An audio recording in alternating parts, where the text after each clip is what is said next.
ओम नमः शिवाय। हर हर महादेव। प्रिय भक्तजनों, आपका स्वागत है अनकाव्य स्टोरी चैनल में। भगवान भोलेनाथ ने माता पार्वती को बताया कि कर्म बड़ा है या भाग्य बड़ा है। यह है एक शिव चर्चा कथा, बहुत ही सुंदर शिव चर्चा कथा। प्रिय साथियों, आप सबको बड़ी भाग्य है कि आपको इस शिव चर्चा कथा सुनने का अवसर मिला है। कथा के माध्यम से जानते हैं। इससे पहले मैं आपको बता दूं कि यदि आप हिंदू धर्म यानी सनातन धर्म को मानते हैं तो इस वीडियो को आखिरी तक ज़रूर देखिए, क्योंकि यह शिव पुराण की कथा है, शिव चर्चा कथा है। देवर्षि नारद मुनि कहते हैं कि कभी भी व्यक्ति को शिव पुराण की किसी भी कथा को यानी शिव चर्चा कथा को आधा अधूरा नहीं सुनना चाहिए, क्योंकि शिव कथा का त्याग करने वाला मनुष्य शिव पार्वती की कृपा से वंचित रह जाता है। आपसे यही आग्रह है कि वीडियो को बिना स्किप किए आखिरी तक जरूर सुने। साथ ही हमारे वीडियो को लाइक करके कमेंट्स में ओम नमः शिवाय लिखना ना भूलें। तो आइए अब सुनते हैं। प्राचीन काल की बात है।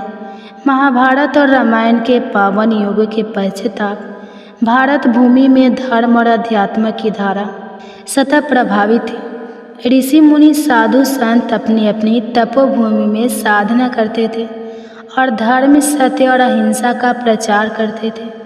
उन्हीं दिनों एक छोटे से राज्य के अंतर्गत स्थित एक गांव था जिसका नाम था करुणापुरम।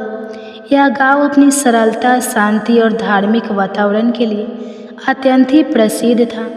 ग्रामवासियों में परस्पर प्रेम था और वे सत्य और सदाचार के मार्ग पर चलने का प्रयास करते थे।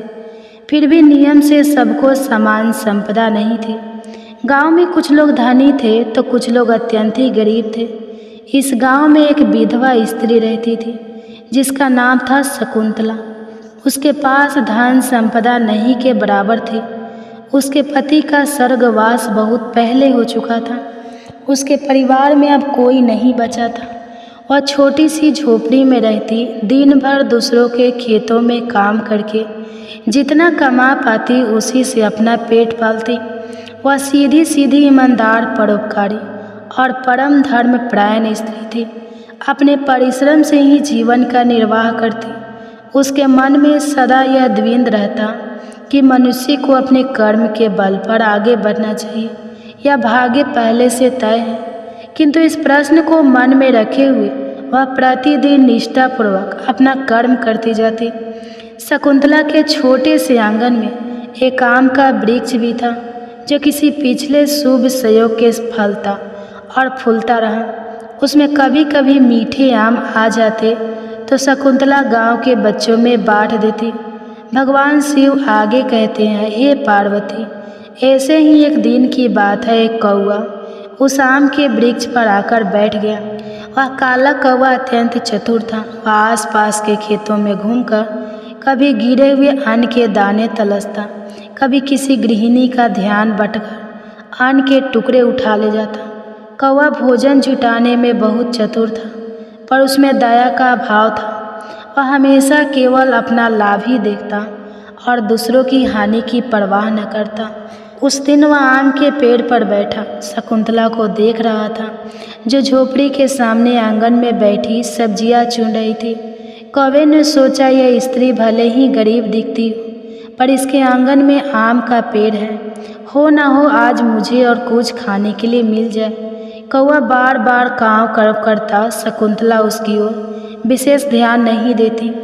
अतः कौवा मन ही मन बोला कि मुझे कुछ युक्ति लगानी होगी, सीधे मांगने से तो मुझे कुछ मिलने वाला नहीं। कौवे ने नियम बनाए कि वह शकुंतला को किसी तरह फुसला लेना, और फिर वह मन ही मन फौरन एक कपटपूर्ण योजना बनाने लगा। तभी उसे ध्यान आया कि वह केवल बोल नहीं सकता, पर बहुत अच्छे से काम करके लोगों का ध्यान तो खींच ही सकता है। कुछ ही क्षण बाद उसने सोचा, यह स्त्री दयालु है। यदि मैं बेबस होने का नाटक करूं, तो संभवतः मुझे कुछ खाने के लिए मिल जाए। अगले दिन कौवे ने एक नया नाटक रच डाला। वह शकुंतला के आंगन में फड़फड़ाता हुआ गिर पड़ा, जैसे उसे कोई भारी चोट लग गई हो। शकुंतला ने उसे देखा तो उसे दया आ गई। उसने तुरंत अपनी टोकरी में से कुछ चावल के दाने उठाए और कौवे के सामने डाल दिए। कौवे ने मन में खुशी महसूस की, परंतु ऊपर से उसने दिखाया कि जैसे वह पीड़ा में कड़ा रहा हो। शकुंतला ने प्रेम से कहा, मत डरो, शांत हो जाओ, मैं तुम्हें कुछ और दाने देती हूँ। कौवे ने थोड़ा खाया और उड़ जाने का उपक्रम करने लगा, और इस बार उसने उड़ने का बहाना भी ऐसा किया जैसे कभी पूरी तरह स्वस्थ ना हो। इस प्रकार कौवा रोज सुबह आता, थोड़ा खाने का उपक्रम करता और शाम होने पर उड़ जाता। शकुंतला को लगा कि शायद कौवा कमज़ोर है, इसलिए वह प्रतिदिन कुछ न कुछ भोजन उसके लिए रख देती। कौवे को अपना छल सफल होता दिखा। उसी गांव में एक बूढ़ी गाय भी थी, जो किसी समय एक धनी कृषक के पास थी।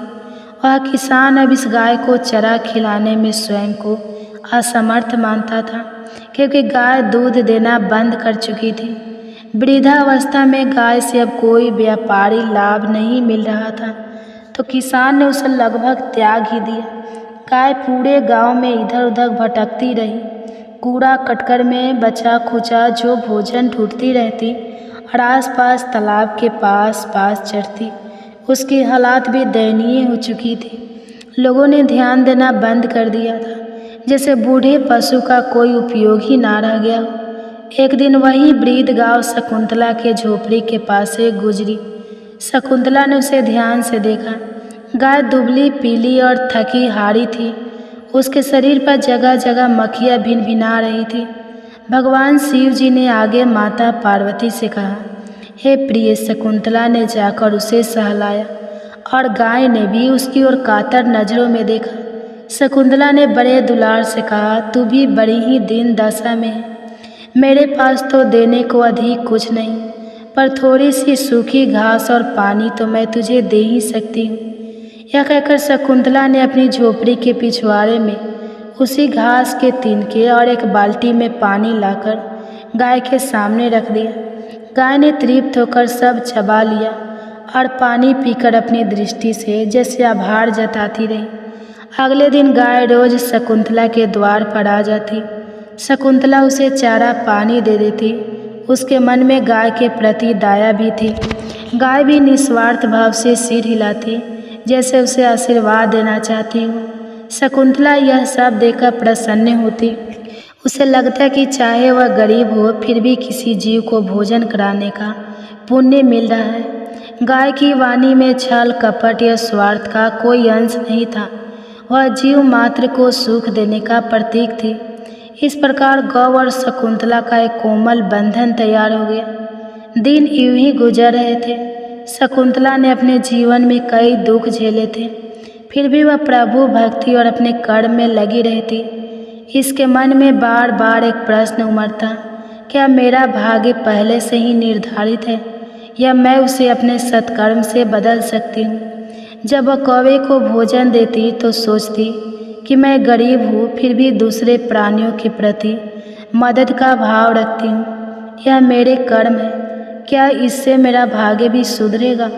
जब वह बूढ़ी गाय को दाना पानी देती तभी यही विचार उमड़ता कि कभी किस्मत साथ देगी तो अपनी भी कोई छोटी सी ज़मीन होगी और इसी गाय से मुझे दूध मिलेगा, पर अभी तो मेरे पास कुछ भी नहीं।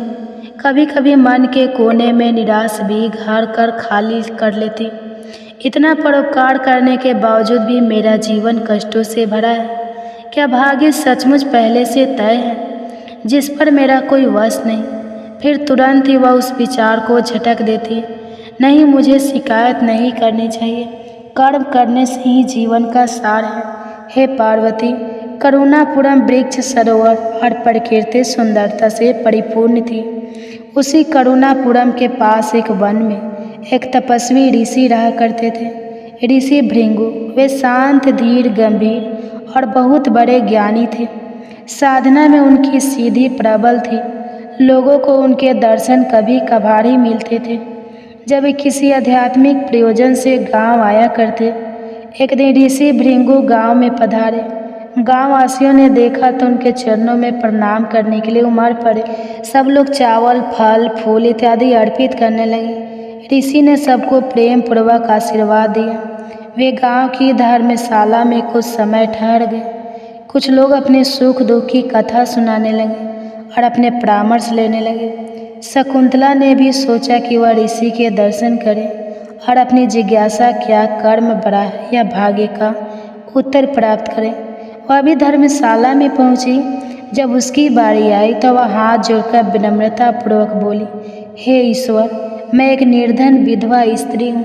मेरे जीवन में अनेक कष्ट है, फिर भी मैं ईश्वर में आस्था रखती हूँ, सत्कर्म करती हूँ। मेरे मन में यह प्रश्न सता रहा है कि क्या कर्म हमारी किस्मत बदल सकता है? क्या भाग्य में जो लिखा है वही होना अनिवार्य है? ऋषि भृंगु ने उसकी सरलता देख समझ लिया कि यह स्त्री सच्चे मन से प्रश्न कर रही है। वे बोले, हे पुत्री, सत्य की प्राप्ति के लिए कभी कभी परीक्षा से गुजरना पड़ता है। हर प्रश्न का उत्तर सीधे साधे नहीं दिया जा सकता। भविष्य में ऐसा कुछ होने वाला है जिससे तुम्हारे प्रश्न का उत्तर तुम स्वयं अनुभव करोगे। तुम्हें बस सत्य और धर्म के मार्ग पर डटे रहना होगा। जब तुम्हारी परीक्षा होगी तभी पूर्ण ज्ञान मिलेगा। शकुंतला को यह उत्तर आधा अधूरा लगा, किंतु ऋषि से भी प्रश्न करने का उसका साहस न हुआ। उसने माथा टेका और वापस आ गई। हे पार्वती, उसके मन में एक कौतूहल सा जाग उठा कि कैसी परीक्षा कब होगी, कौन लेगा, मगर उसे यह ज्ञात न था कि स्वयं यमराज उस परीक्षा का प्रमुख सूत्रधारा बनने वाले हैं। यहीं से इस कथा में एक अलौकिक मोड़ आता है। भगवान शिव माता पार्वती से आगे कहते हैं, भगवान शिव और माता पार्वती की एक बहुत ही सुंदर और सच्ची कहानी। आप इस कहानी को पूरा सुने और वीडियो को लाइक करके शेयर करें और हमारे चैनल को सब्सक्राइब करके बेल आइकन को ऑन कर लें ताकि ऐसे ही वीडियो की नोटिफिकेशन आपके पास सबसे पहले पहुँचे। तो चलिए शुरू करते हैं। एक बार भगवान शिव ने अपनी दिव्य शक्ति से एक बड़े कढ़ाई को प्रकट किया। कढ़ा जिसमें हम भोजन पकाते हैं और जिसे हम कढ़ाई कहते हैं। तो अब भगवान शिव कढ़ाई को प्रकट करके उसे एक तरफ रखकर ध्यान में मग्न हो गए। इतनी देर में माता पार्वती स्नान करके भगवान शिव के समक्ष आती हैं और आकर उन्होंने क्या देखा कि भगवान शिव के सामने एक बड़ा सा भारी भरकम काढ़ा रखा हुआ है और उसी के सामने भगवान शिव ध्यान मग्न बैठे हुए हैं। अब तो देवी पार्वती बड़े आश्चर्य में पड़ गई।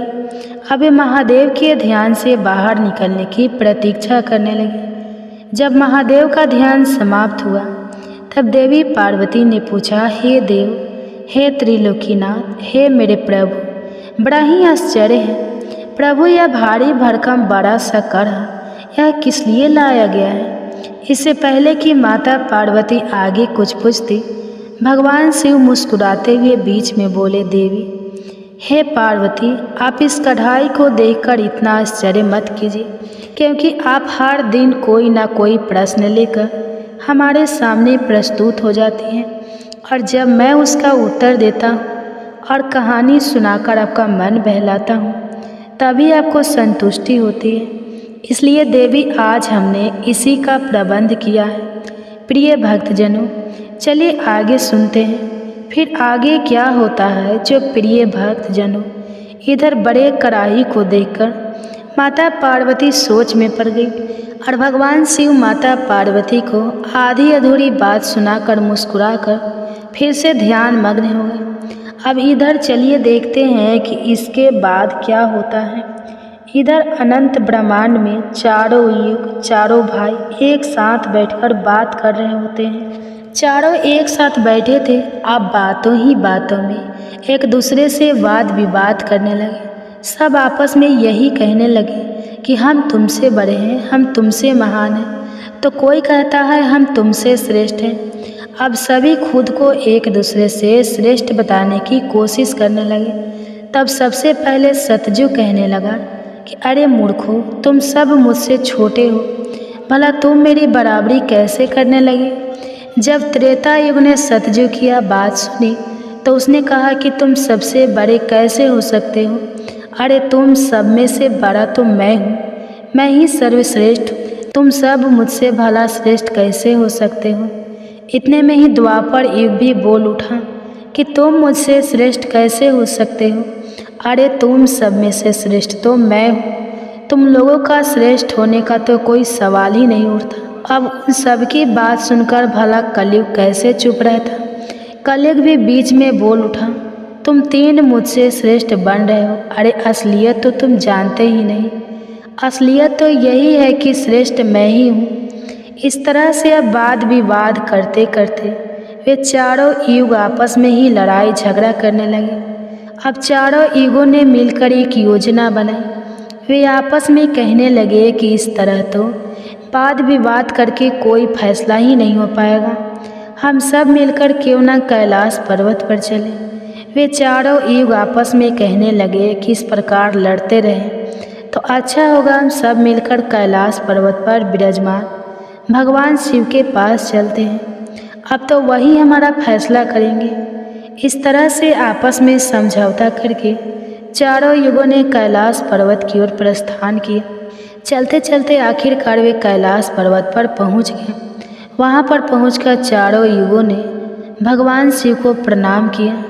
चारों युगों को अपने पास आया देखकर भगवान शिव ने उन सभी का स्वागत करते हुए कहा कि आप सभी का हमारे दरबार में, हमारे कैलाश पर स्वागत है। कहो तुम्हारे आने का क्या कारण है। आप तो स्वयं ही कालचक्र हो, तुम सभी तो स्वयं समय हो, फिर ऐसा क्या कारण हो गया कि आपको हमारे पास आना पड़ा। भगवान शिव के इस प्रकार पूछने पर चारों युगों ने कहा कि हे सृष्टि के रचयिता, हे प्रभु, हे महादेव, हम चारों युगों में विवाद खड़ा हो गया है और हम सब में एक दूसरे से बड़ा होने की बात पर होड़ लग गई है। इसी समस्या का समाधान पाने के लिए हे प्रभु हम आपके समक्ष पधारे हैं। हम इस समस्या का समाधान खुद से करने में असमर्थ थे, इसलिए प्रभु अब तो आप ही हमारी इस समस्या का कोई समाधान ढूंढिए। आप ही हमारा फैसला कीजिए, आप हमारा न्याय कीजिए और बताएं प्रभु कि हम चारों युगों में आखिरकार सबसे बड़ा कौन है, हम चारों में से सबसे श्रेष्ठ कौन है। चारों युगों की इस बात सुनकर भगवान शिव कहने लगे कि इसका फैसला तो तब होगा जब आप चारों अपने अपने बारे में बताएंगे कि किन किन गुणों के कारण आप खुद को बड़ा बता रहे हो। तब शिव जी ने कहा, हे सतयुग, पहले तुम ही बताओ कि तुम कैसे श्रेष्ठ हो गए। तब सतयुग ने कहा, प्रभु देखिए मेरी आयु सबसे ज़्यादा है, मैं 70 लाख वर्ष का हूँ और अन्य युग मुझसे 70 लाख वर्ष छोटे हैं, इसलिए मैं इन सभी से लंबी आयु का हूँ। सतयुग की बात सुनते ही अब कलयुग बोल उठा कि प्रभु व्यक्ति कभी भी आयु से बड़ा नहीं होता, व्यक्ति के गुणों से बड़ा होता है। अब देखिए भगवान शिव ने कलयुग की इस दलील को मान लिया और सतयुग से कहा, हे सतयुग, तुम इस तरह आयु में बड़े होने से तो बड़े नहीं हो सकते। भगवान शिव की यह बात सुनकर सतयुग ने कहा, प्रभु मेरे युग में जो भी व्यक्ति हुए हैं वह तो बड़े ही बलवान हुए हैं, बहुत ही पराक्रमी थे, वह पृथ्वी तक को उठा ले जाए, ऐसे पराक्रमी और बलराम बलवान थे। और जब मेरा राज्य था तब उसमें भगवान श्री हरि विष्णु ने भी कई अवतार धारण किए थे। वराह अवतार भी मेरे ही काल में हुआ था, नरसिंह अवतार भी मेरे ही युग में हुआ था, यहाँ तक कि प्रभु मत्स्य अवतार भी तो मेरे ही युग में हुआ था। सतयुग को अपने बारे में इस तरह बढ़ाई करते देखकर त्रेता युग बोल उठा, नहीं नहीं, प्रभु श्री हरि विष्णु के अवतार लेने से सतयुग बड़ा भरा कैसे हो सकता है। प्रभु मर्यादा पुरुषोत्तम भगवान श्री रामचंद्र जी का अवतार तो मेरे ही युग में हुआ था। उन्होंने संसार को मर्यादा और धर्म पालन सिखाया। रावण जैसे महापंडित और कुंभकर्ण जैसे महान बलवान भी तो मेरे ही शासन काल में हुए थे। प्रभु इस तरह सतयुग मुझसे बड़ा नहीं हो सकता, फिर इन सब में से तो बड़ा मैं ही हुआ। बस फिर क्या था, जब यह बातें द्वापर ने सुनी तो द्वापर युग महादेव से बोल उठा, हे महादेव, हे प्रभु, यह दोनों बड़े बन रहे हैं, किंतु यह दोनों बड़े कैसे हो सकते हैं। आप देखिए ना प्रभु, आप तो जानते ही हैं जब मेरा शासन काल आया तो मेरे ही तो शासन काल में भगवान श्री कृष्ण ने अवतार लिया था और जो 16 कलाओं से संपन्न थे, परिपूर्ण थे, पर ब्रह्मा थे, उन्होंने ऐसा विराट रूप दिखाया जो कभी स्वयं भगवान विष्णु ने भी नहीं दिखाया था।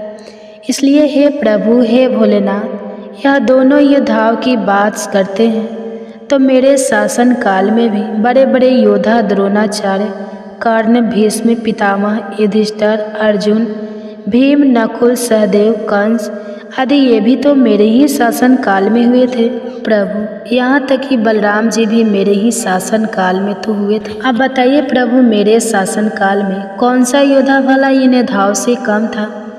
इन सबसे तो श्रेष्ठ मैं ही हूँ। तब तक कलियुग भी बोल उठा कि प्रभु, मैं इनकी बातें सही मानता हूँ, लेकिन इन तीनों के शासन काल में जो भी योद्धा हुए थे, जो भी अवतार हुए थे, उनमें कई काम चोरियाँ पाई गई थी। और जिनके शासन काल में काम चोरी वाले मनुष्य होते हैं, वे भला श्रेष्ठ कैसे हो सकते हैं? कलयुग कहने लगा, नहीं भगवान, मेरा शासन काल सबसे अच्छा है, क्योंकि मेरा शासन काल तो अच्छी अच्छी और नई नई तकनीकों से परिपूर्ण है। मेरा युग मशीनों का युग है, इसलिए मेरा शासन काल सबसे श्रेष्ठ है। अब भगवान शिव उन चारों युगों की बात को, उनके वाद विवाद को सुनकर मन ही मन विचार करने लगे कि किस प्रकार से इन सब की बातों का फैसला किया जाए और किस युग को श्रेष्ठ साबित किया जाए। वहीं पास में ही जगत जननी माता पार्वती भी भगवान शिव के साथ विराजमान थी, जो कि इन सभी युगों के वार्तालाप को बड़े ही ध्यानपूर्वक सुन रही थी। तभी माता पार्वती महादेव से कहने लगी, हे प्रभु, आप मन ही मन किस बात का विचार कर रहे हैं? अगर आपने इनका फैसला नहीं किया तो यह चारों भाई तो फिर आपस में ही कट मर जाएंगे, आपस में इस तरह की झगड़ा करते रहेंगे प्रभु। इसलिए आपको इनका फैसला तो तुरंत ही करना होगा। अगर इन्होंने ऐसा किया तो सृष्टि का तो काल चक्र ही रुक जाएगा, समय का प्रभाव ही रुक जाएगा। इसलिए हे भोलेनाथ, अब आप ही कुछ कीजिए। माता पार्वती के इस आग्रह को सुनकर महादेव कहने लगे, हे देवी, ठीक है, मैं समस्त युगों की बात मानता हूँ और मैं ही इन चारों युगों की बात का फैसला करूँगा। इसके बाद भगवान शिव ने चारों युगों से कहा, चलो ठीक है, अब मैं तुम चारों की परीक्षा लूँगा। जो इस परीक्षा में सफल हुआ वही श्रेष्ठ साबित हुआ। सतयुग बोल उठा, हे भगवान, आप जो चाहे हमारी परीक्षा ले सकते हैं, लेकिन सत्य तो यही है प्रभु कि सबसे बड़ा तो मैं ही रहूँगा। भगवान शिव की बात मानकर आखिरकार चारों युग परीक्षा देने के लिए तैयार हो गए।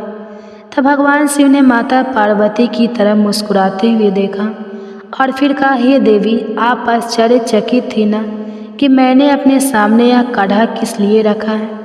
तो अब इस कढ़ाई का समय आ गया है। आपने मुझसे प्रश्न किया था कि यह कढ़ाई मैंने किस लिए रखा है और यह फरसा किस उद्देश्य के लिए है। तब क्या था, भगवान शिव ने देखते ही देखते लोहे के फरसे को कैलाश पर्वत के नीचे एक तलहटी में रख दिया और फिर उस कढ़ाई फरसे के पास में ही चावल का एक ढेर भी लगा दिया। फिर भगवान शिव ने चारों युगों को बुलाया और कहा कि तुम चारों ही देख रहे हो ना, इसी से तुम चारों की अभी परीक्षा हो जाएगी। फिर भगवान शिव ने सतयुग से कहा, हे सतयुग, तुम मेरे 500 गणों को जो यहाँ बैठे हुए हैं भोजन बनाकर खिलाना है और इस परसे में रखे हुए चावल को बनाना है और इन चावलों को तुम्हारे ही युग का कोई व्यक्ति बनाएगा और मेरे यहाँ पर जितने भी गण हैं वह सब भोजन करेंगे। इसके बाद भगवान शिव ने आगे कहा, सतयुग, अब तुम्हारे ही युग का कोई व्यक्ति बनाओ और उसे यहाँ भोजन बनाने के लिए भेज दो। तब तक हम सभी लोग यहाँ खड़े होकर देख रहे हैं। भगवान शिव की बात जब सतयुग ने सुनी तो उसने ही बड़ा बलवान योद्धा बनाया। फिर सतयुग ने उस योद्धा से कहा कि जाओ बेटा, इस कढ़ाई में चावल बनाओ और बनाकर भगवान शिव के इन सभी 500 गणों को भोजन कराओ। अपने स्वामी की बात सुनकर वह सतयुग का व्यक्ति वहाँ आकर के देखता है, जो हजारों टन से भी ज़्यादा का कड़ा है। उसने वहाँ पर एक चूल्हा तैयार किया और उस चूल्हे पर उस कढ़ाई को रखकर लकड़ियों की व्यवस्था की, आग जलाई और उस कढ़ाई में पानी डाला, फिर चावल डाले और जब चावल बनकर तैयार हो गए तब उसने भगवान शिव के सभी गणों को एक पंक्तियाँ में बैठा दिया और उन सभी को उसने भोजन कराया। सभी गुणों को भोजन कराने के बाद वह बलवान योद्धा अपने स्वामी सतयुग के पास वापस आया और उसे प्रणाम किया। तो सतयुग ने शाबाशी से उसकी पीठ थपथपाई और कहा कि आज तुमने मेरी लाज रख ली, अब तुम यहाँ से जा सकते हो। इसके बाद भगवान शिव ने त्रेता युग से कहा कि त्रेता, अब तुम अपने युग के कोई व्यक्ति को भेजो और यह जो कढ़ा रखा हुआ है इनमें चावल बनाकर मेरे सभी गणों को खिलाओ। त्रेता ने सुना तो कहने लगा कि ठीक है प्रभु, जैसी आपकी आज्ञा। अब त्रेता युग ने भी अपने समय के समान महान बलशाली कुंभकर्ण जैसे बलवान व्यक्ति को उत्पन्न किया और उससे कहा कि हे पुत्र, यह मेरे परीक्षा की घड़ी है, तुम्हें भगवान शिव के समस्त सभी समक्ष गणों को भोजन बनाकर खिलाना है। त्रेता युग के व्यक्ति ने उसे प्रणाम किया और उसके बाद वह वहाँ से तलहटी में चला गया। तलहटी में आकर उसने चूल्हा बनाया, लकड़ियों की व्यवस्था की, आग जलाई और एक हाथ से ही उस भारी भरकम कढ़ाई को उठाकर देखते ही देखते चूल्हे पर रख दिया। फिर उसमें पानी डालकर चावल डाले और जब चावल पक गए तब सभी गणों को बुलाकर उन्हें खाने के बाद भोजन कराया। इसके बाद वह वहाँ से तुरंत कैलाश पर्वत पर पहुँच गया, जहाँ पर चारों युग विराजमान थे। इस प्रकार से त्रेता युग ने भी अपना कार्य पूर्ण किया। अब बारी आई द्वापर युग की। भगवान शिव ने द्वापर युग से कहा, हे द्वापर, अब मैं तुम्हारी परीक्षा लूँगा। जिस प्रकार से सतयुग और त्रेता युग ने परीक्षा दी है, ठीक इसी प्रकार से तुम्हें भी यह परीक्षा देनी होगी। यह सुनकर द्वापर युग ने बलशाली भीम के समान एक व्यक्ति को उत्पन्न किया और उसे आदेश दिया कि हे पुत्र, यह मेरे परीक्षा की घड़ी है, तुम्हें मेरी लाज रखनी है। अब तुम जाओ और बड़े से कढ़ाई में चावल बनाकर भगवान शिव के सभी गणों को भोजन कराओ और मेरी लाज बचाओ। यह सुनकर द्वापर युग के व्यक्ति ने अपने स्वामी को प्रणाम किया और वहाँ से तलहटी में चल पड़ा। तलहटी में जाकर उसने सबसे पहले चूल्हा बनाया, फिर आग जलाने के लिए लकड़ियाँ ढूंढी, लकड़ियों को चूल्हे में डालकर जलाया और पूरी ताकत लगाकर उसने उस बड़े से कढ़ाई को उठाकर जैसे तैसे खींचकर उसे चूल्हे पर रख दिया। वह तो द्वापर युग का व्यक्ति था, तो उसे थोड़ा ज़्यादा जोर लगाना पड़ा और बड़ी मुश्किल से वह कढ़ाई को उठा पाया। इस प्रकार से द्वापर युग के व्यक्ति ने भी चावल तैयार किए और भगवान के सभी गणों को भोजन कराकर वह फिर अपने स्वामी के पास वापस आया। उसके स्वामी द्वापर युग ने उसकी पीठ थपथपाई और उसे वहाँ से विदा किया। अब बारी आती है कलयुग की। तब भगवान शिव कहते हैं, हे कलयुग, अब तुम्हारी बारी है। तुम उस कढ़ाई का वजन देख रहे हो ना, उसका वजन कम नहीं होगा, उसका वजन उतना ही रहेगा, हजारों टन का। लेकिन अब तुम्हें परीक्षा देनी है। तुम तो मानने को तैयार ही नहीं थे कि तुम सबसे छोटे हो, लेकिन तुमने माना ही नहीं। तुम्हारे युग के आदमी की आयु भी मात्र 100 वर्ष की है। सतयुग की आयु 1,00,000 वर्ष होती है, त्रेता युग में 10,000 होती है और द्वापर में 1,000 होती है। और हे कलयुग, तुम्हारे शासन में तो मात्र 100 वर्ष की आयु है, तुम्हारा आदमी भी छोटा होता है।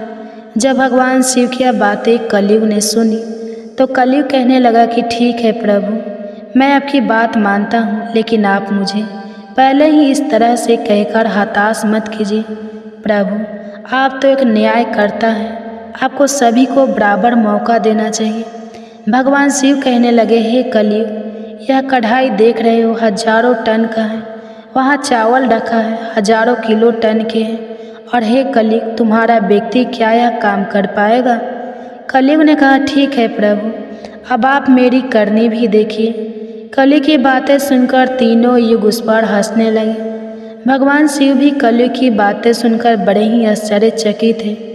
अब कलयुग ने भगवान शिव से आज्ञा लेकर बड़े ही बुद्धिमान व्यक्ति को पैदा किया, जो बड़ा ही दिव्य व्यक्ति था। वह बहुत ही बुद्धिमान और सर्वगुण संपन्न था।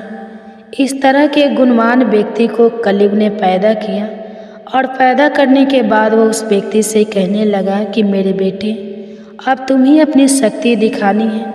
कठिन परीक्षा का समय है। यदि तुम इसमें सफल हो गए तो मैं चारों युगों में सबसे छोटा हो जाऊंगा।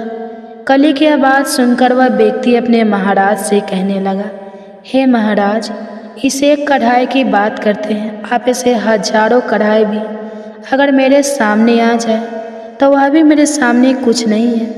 जब उस कलयुग के व्यक्ति की यह बातें तीनों युगों ने सुनी तो वे उस पर हंसने लगे। अब वे हंस हंस कर आपस में कहने लगे कि आज एक छोटा सा आदमी जिसकी लंबाई मात्र 3 हाथ है, यह भला क्या कर लेगा, जबकि हम युगों की लंबाई तो बहुत अधिक है। प्रिय भक्तजनों, यह बात तो बिल्कुल सत्य है कि सतयुग के लोगों की लंबाई 21 हाथ और त्रेता युग के व्यक्ति की लंबाई 14 हाथ थी और द्वापर युग के व्यक्ति की लंबाई 7 हाथ थी और अब कलयुग के व्यक्ति की लंबाई तो मात्र 3 हाथ ही होती है। तीनों युग अब बड़ी जोर जोर से कलयुग पर हंस रहे थे। इधर कलयुग का आदेश पाकर वह कलयुगी व्यक्ति उस तलहटी में गया। तलहटी में आकर उसने देखा कि कढ़ाई का वजन तो सचमुच बहुत ही ज़्यादा है, इसे मैं आसानी से उठा नहीं पाऊंगी। तो उस व्यक्ति ने दिमाग लगाया और उस कढ़ाई के नीचे मिट्टी खोदना शुरू कर दिया। कढ़ाई तो उसने हिलाया तक नहीं, बल्कि उस कढ़ाई को बिना हिलाए डुलाए उसके नीचे एक भट्ठी तैयार कर दी। अब उसे लकड़ियाँ ढूंढने में भी ज़्यादा समय नहीं लगाना पड़ा, क्योंकि वहीं पर कुछ अधली लड़कियाँ पड़ी हुई थी। वह कलयुग का व्यक्ति कितना दिमाग वाला था, उसने कुछ भी नहीं किया, कढ़ाई के नीचे भट्ठी खोद दी और उसी में आग जला दी। चावल को कढ़ाई में डाल दिया और चावल में पानी डाल दिया। चावल इस प्रकार पककर तैयार हो गया। तब उसने भगवान शिव के 4 गणों को बुलाया और उन गणों से कहा कि आप मेरा साथ दीजिए और इन चावलों को आपस में परोस लीजिए। यह बात सुनते ही भगवान शिव के 4 हष्ट-पुष्ट गण चल देते हैं और देखते ही देखते कतार में बैठे सभी शिवगणों को उन 4 विशाल गणों ने चावल परोस दिए। इस प्रकार सभी गणों ने भोजन कर लिया। तब कलयुग के व्यक्ति ने उन 4 गणों से कहा कि अब आप सभी भोजन कर सकते हैं। तब कलयुग के उस व्यक्ति ने उन 4 गणों को भी भोजन कराया, फिर उस कढ़ाई को साफ किया और कढ़ाई को वहीं छोड़ दिया। इस तरह उसका काम भी पूरा हो गया। अब कलयुग का वह व्यक्ति भी अपने स्वामी के पास कैलाश पर्वत पर आ गया और कहने लगा कि हे प्रभु, मैंने आपका काम कर दिया है। कलयुग ने यह सुना तो बहुत खुश हुआ। तब उसने उस कलयुगी व्यक्ति की पीठ थपथपाई, फिर कहा कि हे पुत्र, तुमने बहुत अच्छा काम किया और इस परीक्षा की घड़ी में मेरा साथ दिया। ऐसा कहकर कलयुग ने उस व्यक्ति को वहाँ से विदा कर दिया।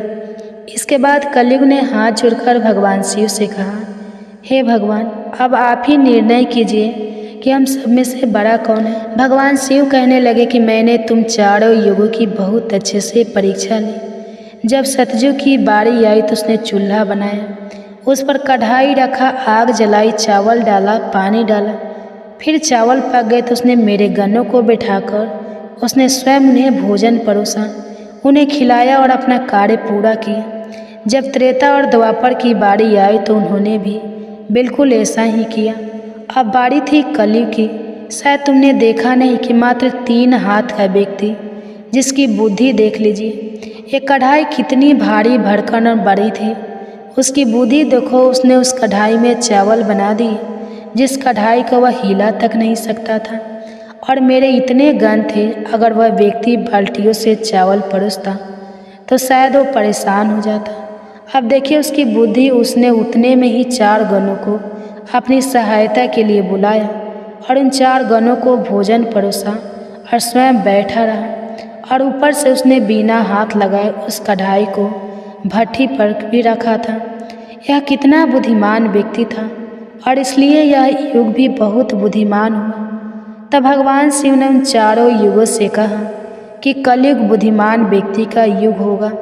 तुम सब जैसा शासन करते आए हो, चलो ठीक है, तुम सब की धर्म और निष्ठा भी रही है, सभी ने धर्म का अच्छे से पालन भी किया है, चलो ठीक है।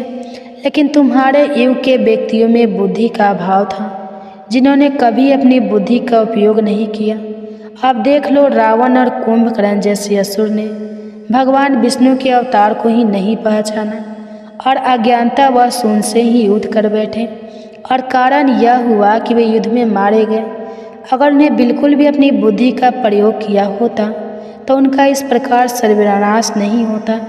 इसलिए हे चारों युगों, आने वाले कलयुग के राज्य में ऐसे ही बुद्धिमान व्यक्ति देखने को मिलेंगे।